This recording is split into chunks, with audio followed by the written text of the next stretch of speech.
Hello बच्चों, जो rapid revision की जो सीरीज चल रही है जिसमें हम लोग आज यूनिट 3 में जो पहला चैप्टर है the cell the unit of life, उसका मैंने रैपिड रिवीजन आपको ऑलरेडी रिकॉर्ड किया हुआ है। आज हम लोग सेकंड चैप्टर बायोमोलिक्यूल के बारे में देखेंगे। देखो बच्चों, आपके पास ये 11th की एनसीईआरटी होनी चाहिए और इस 11th के एनसीईआरटी में जो नई एनसीईआरटी है इसमें मैं कुछ इंपॉर्टेंट पॉइंट्स आपको बताऊंगा या इस पॉइंट पे फोकस करना है आपने, तो आपका क्विक रिवीजन या तो ये जो प्रोसेस है ये फास्ट हो जाएगा। देखो बच्चों, बायोमोलिक्यूल चैप्टर जो है वो नई एनसीईआरटी में पेज नंबर 104 से स्टार्ट हुआ है और ये चैप्टर के अंदर कुछ टेबल्स वगैरह दिए हुए हैं। वो टेबल्स को भी आपको याद रखना है बच्चों। इंट्रोडक्शन के अंदर जो हेडिंग दी हुई है आपको कि how to analyse chemical composition, इसके अंदर जो एसिड के बारे में बात कर रहा है वो ट्राइक्लोरो एसिटिक एसिड है बच्चों, जिसके साथ ट्राइचुरेट किया जाता है और जो नीचे आ जाएगा उसको हम लोग फिल्ट्रेट बोलेंगे और जो ऊपर रह जाएगा उसको रिटेंटेड बोलेंगे। उसके बारे में जो यहाँ पर इंफॉर्मेशन लिखी हुई है उसको आपने अच्छे से पढ़ लेना है बच्चों। उसके अलावा जब इस पेज नंबर 105 पे जब आओगे आप तो यहां पर टेबल 9.1 दिया हुआ है। इसके अंदर बच्चों अर्थ क्रस्ट और ह्यूमन बॉडी का कंपैरिजन किया हुआ है कि इसमें hydrogen, carbon, oxygen, nitrogen, sulphur, sodium, calcium, magnesium और सिलिकॉन, ये अर्थ क्रस्ट और ह्यूमन बॉडी के कंपैरिजन में यहां पर लिखा हुआ है कि कितना कौन से कितना प्रेजेंट होता है। लेकिन बच्चों यहां पर ज्यादा क्वांटिटी मतलब कम से ज्यादा की तरफ और ज्यादा से कम की तरफ आपने याद रखना है। कंपैरेटिव भी यहां पर क्वेश्चन पूछा जाएगा। उसके अलावा यहां पर टेबल 9.2 जो दिया हुआ है कि list of representative inorganic constituent, ये भी बच्चों आपने इसको भी एक बार देख लेना है। इसके अलावा बाद अब यहां पर अमाइनो एसिड स्टार्ट हो रहा है बच्चों। तो अमाइनो एसिड में इंपॉर्टेंट लाइन है कि अमाइनो एसिड जो एनसीईआरटी बोल रहा है इट्स अ सब्स्टिट्यूटेड मीथेन। तो मतलब ये जो मीथेन की जो बात चल रही है इसका मतलब ये है कि अगर हम लोग ग्रुप को रिप्लेस करते जाएंगे तो अमाइनो एसिड बनते जाएंगे। उसके बाद यहां पर जो आर ग्रुप है, अगर वो आर ग्रुप जो है in the proteinaceous amino acid could be hydrogen. The amino acid अगर हाइड्रोजन है वहां पर तो उसको ग्लाइसिन बोलेंगे। वही अगर मिथाइल ग्रुप है तो एलेनिन बोलेंगे और हाइड्रोक्सी मिथाइल है तो बच्चों सेरिन बोलेंगे। और इसके ही यहां पर पेज नंबर 107 पे यहां पर आपको स्पेसिफिकली स्ट्रक्चर भी दिए हुए हैं। यही अगर पुरानी एनसीईआरटी है तो ये पेज नंबर 145 है बच्चों। उसके बाद यहां पर आपको ज्विटर आयन के बारे में दिया हुआ है। तो यहां पर एक इंपॉर्टेंट बात याद रखना है आपने कि ज्विटर आयन मतलब जहां पर पॉजिटिव और निगेटिव दोनों भी चार्ज प्रेजेंट होते हैं, ऐसे आयन को हम लोग ज्विटर आयन बोलते हैं। और ऐसे पीएच पे जो ये दोनों चार्ज प्रेजेंट होते हैं इसको आइसो इलेक्ट्रिक पीएच बोलते हैं बच्चों। तो ये बात है। उसके बाद यहां पर आपको फिर लिपिड का पैराग्राफ स्टार्ट हो रहा है बच्चों। तो लिपिड में आपने याद रखना है पाल्मिटिक एसिड और अराकिडोनिक एसिड ये बारे में यहां पर लिखा हुआ है। तो यहां पर बच्चों palmitic acid has 16 carbon including carboxylic carbon.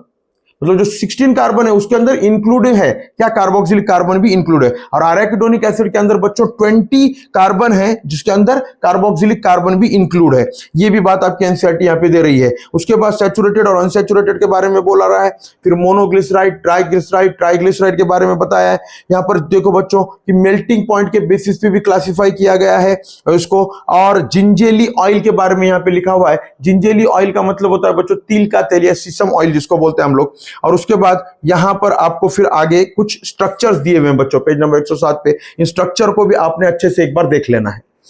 उसके अलावा जब हम लोग अगले पेज पे जाएंगे तो यहां पर आपको प्राइमरी और सेकेंडरी मेटाबोलाइट मिलेंगे बच्चों। यहां पर जो टेबल 9.3 है इसके सेकेंडरी मेटाबोलाइट का इसको याद ही कर लेना है बच्चों आपने। जैसा एग्जांपल के तौर पे पिगमेंट्स, उसके अंदर कैरोटिनॉइड्स, एंथोसाइनिन है, अल्केलॉइड्स, मॉर्फिन, कोडिन है, टर्पिनॉइड, मोनोटर्पिन, डाइटर्पिन है, essential oil lemon grass oil है, टॉक्सिन में एब्रिन और रिसिन है, लेक्टिन में कॉन्केनावेलिन ए है, ड्रग में विनब्लास्टिन, कुरकुमिन है और पॉलीमेरिक सब्सटेंस में रबर गम सेल्यूलोज है। तो ये भी बच्चों याद रखना है आपने। उसके बाद आपके एनसीईआरटी बायो मैक्रोमोलिक्यूल के बारे में बोल रही है। यहां पे मॉलिक्यूलर वेट के बारे में लिखा हुआ है बच्चों। उसके अलावा यहां पर अब प्रोटीन स्टार्ट हो रहा है। उसके अलावा यहां पर टेबल 9.4 पे average composition of the cell दिया हुआ है। तो इसमें वाटर जो है वो 70 to 90% है, प्रोटीन 10 to 15% है, कार्बोहाइड्रेट 3% है, लिपिड 2% है, न्यूक्लिक एसिड 5 to 7% है और आयरन 1% है। और प्रोटीन का भी एक टेबल दिया हुआ है बच्चों टेबल 9.5 उसको भी आपने याद रखना है। कोलेजन जो है वो इंटरसेलुलर ग्राउंड सब्सटेंस है बच्चों, याद रखो। यहां पर एग्जामिनर इंट्रा लिख देगा तो वो गलत हो जाएगा, इसलिए आपने याद रखना है इंटर लिखा हुआ है यहाँ पे। उसके अलावा ट्रिप्सिन जो है वो एंजाइम है, इंसुलिन हार्मोन है, antibody fight against infectious agent है, रिसेप्टर में सेंसरी रिसेप्शन में स्मेल टेस्ट हार्मोन है, और GLUT4 इस पे ऑलरेडी क्वेश्चन आ चुका है बच्चों, enables glucose transport into cell. यहाँ पे अनेबल लिखकर दे दिया जाएगा तो गलत हो जाएगा बच्चों, यहाँ पे इनेबल लिखा हुआ है, ये भी याद रखना है भी आपने। उसके अलावा फिर अब पॉलीसैकेराइड दिया हुआ है यहाँ पे, तो पॉलीसैकेराइड के अंदर यहाँ पर जो डायग्राम दी है बच्चों वो ग्लाइकोजन की डायग्राम दी है। यहाँ पर कुछ पॉलीसैकेराइड के एग्जांपल भी दिए हैं, जैसा कि आपको ये पता होना चाहिए सेल्यूलोज जो है ये होमोपॉलीमर है, उसके अलावा स्टार्च है, उसके अलावा बच्चों यहाँ पर इनुलिन भी दिया हुआ है बच्चों, इनुलिन, इंसुलिन नहीं, इनुलिन ये फ्रक्टोज का पॉलीमर है बच्चों, फ्रक्टोज का पॉलीमर है इनुलिन, इनुलिन एक फ्रक्टोज का पॉलीमर है बच्चों।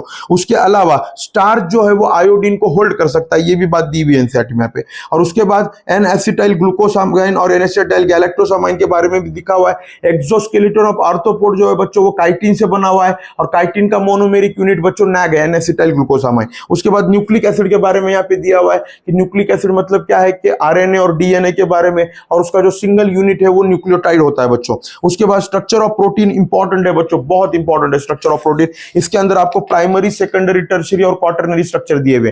प्राइमरी स्ट्रक्चर स्ट्रेट स्ट्रक्चर है, सेकेंडरी स्ट्रक्चर जो होता है उसमें दो टाइप होते हैं, अल्फा हेलिक्स और बीटा प्लेटेड, जो कॉइल्ड होता है वो बच्चों, और टर्शियरी फिर और ज्यादा हाईली कॉइल्ड होगा, लेकिन क्वाटरनरी अब उससे ज्यादा हाईली कॉइल्ड नहीं होगा, टर्शियरी स्ट्रक्चर मिलकर क्वाटरनरी स्ट्रक्चर बनेगा बच्चों। और क्वाटरनरी स्ट्रक्चर का एग्जांपल अब आपको अच्छे से पता है, हीमोग्लोबिन है। उसके अलावा बच्चों यहाँ पर एंजाइम के बारे में दिया हुआ है। एंजाइम के बारे में आपने याद रखना है कि most of the all enzymes are protein except ribozyme बच्चों, तो राइबोजाइम के कुछ एग्जांपल भी आपने याद रखना है, जैसा कि राइबोजाइम जो है 23S rRNA और 28S rRNA इन राइबोसोम भी राइबोजाइम है बच्चों, ऐसे कुछ एग्जांपल आपने याद रखना है। उसके बाद केमिकल रिएक्शन दिया हुआ है यहाँ पर, उसके अंदर अब यहाँ पर बच्चों कार्बोनिक एनहाइड्रेज के बारे में दिया हुआ है कि अगर कार्बोनिक एनहाइड्रेज की अगर बात करेंगे तो अगर वैसे ही कार्बन डाइऑक्साइड और वाटर को रख देंगे तो वो 1 घंटे के अंदर 200 मॉलिक्यूल बनेंगे, लेकिन अगर उसको कार्बोनिक एनहाइड्रेज एंजाइम के प्रेजेंस में रखेंगे बच्चों तो 1 सेकंड के अंदर कितने बच्चों 6 लाख मॉलिक्यूल बन जाते हैं, मतलब 6 लाख मॉलिक्यूल बन जाएंगे बच्चों। उसके बाद यहाँ पर ये जो डायग्राम, ये फिगर जो दिया हुआ है ये बहुत इंपॉर्टेंट है बच्चों, कि यहाँ पर कंसेप्ट ऑफ एक्टिवेशन एनर्जी बताया गया है कि यहाँ पर विदाउट एंजाइम, गौर से देखो बच्चों, विदाउट एंजाइम के लिए कितनी एनर्जी लगेगी और विद एंजाइम कितनी एनर्जी लगेगी, इसके बारे में आपने याद रखना है बच्चों। उसके बाद NCERT nature of enzyme action के बारे में बात कर रहा है, और फिर उसके बाद फैक्टर अफेक्टिंग एंजाइम एक्टिविटी में टेम्परेचर और पीएच की बात कर रहे हैं, और कॉन्सेंट्रेशन ऑफ सबस्ट्रेट की बात कर रहे हैं बच्चों। यहां पर ये वाला ग्राफ बहुत इंपॉर्टेंट है, 9.5 का ग्राफ नंबर सी, उसके अंदर बच्चों Km के बारे में दिया हुआ है। Km एक सबस्ट्रेट कॉन्सेंट्रेशन है जिसपे Vmax/2 आ जाएगा बच्चों। Km एक सबस्ट्रेट कॉन्सेंट्रेशन है, उसको माइकलिस कांस्टेंट बोलते हैं बच्चों, जिसपे क्या आ जाएगा कि Vmax/2 अचीव हो जाएगा। उसके बाद classification and nomenclature of enzyme दिया हुआ है, तो बच्चों यहां पर आपने ये जो 6 एंजाइम दिए हुए हैं उसको जैसे के वैसे सीक्वेंस वाइज याद करना है। उसके लिए ट्रिक होती है बच्चों, OTH लील, O मतलब ऑक्सीडोरिडक्टेज, T मतलब ट्रांसफरेज, हाइड्रोलेजेस, लाइजेस, आइसोमरेज और लाइगेजेस, ये बच्चों याद रखना है आपने। उसके अलावा फिर यहां पर एनसीईआरटी कोफैक्टर के बारे में बोल रहा है। कोफैक्टर मतलब क्या होता है, देखो बच्चों की एंजाइम जो होता है वो या तो प्रोटीन होता है या तो उसके अंदर प्रोटीन के अलावा कोई दूसरा पार्ट होता है। जो प्रोटीन के अलावा जो दूसरा पार्ट होता है उसको हम लोग कोफैक्टर बोलते हैं, और प्रोटीन को हम लोग बच्चों अपो एंजाइम बोलते हैं।